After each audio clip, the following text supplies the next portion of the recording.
Hey there, friends. Is this your year? Are you looking at the MOC process, maintenance of certification, going, oh, I already feel the pressure? Well, don't let the complexity of the process scare you. It's kind of like Dorothy from The Wizard of Oz would say, friends, we're not in initial certification land anymore.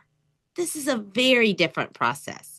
And as a former renewal assessor, I'll say to you, I've been able to deconstruct every critical layer of this MOC process to give you specific templates and strategies to serve as clear milestones and goalposts on the yellow brick road towards getting this portfolio completed.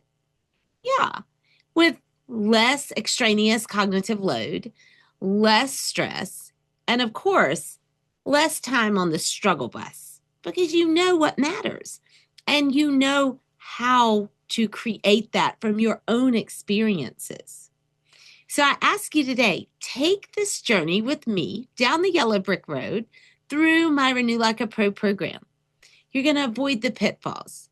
You're going to find your PGEs if you don't know them. And if you do know them, you're going to turn your growth and your student impact into the most impactful narratives for the assessors to find evidence that you've ever written. And you're going to develop a portfolio that absolutely meets every rubric for the bullet point and has milestones. Milestones, the most important thing for the National Board score in maintenance of certification. If you're ready to join me, click the link below. I have rolling enrollment. So no matter if you're watching me in August or you're watching me in March, enrollment's still open. I'll see you on the inside. Bye now.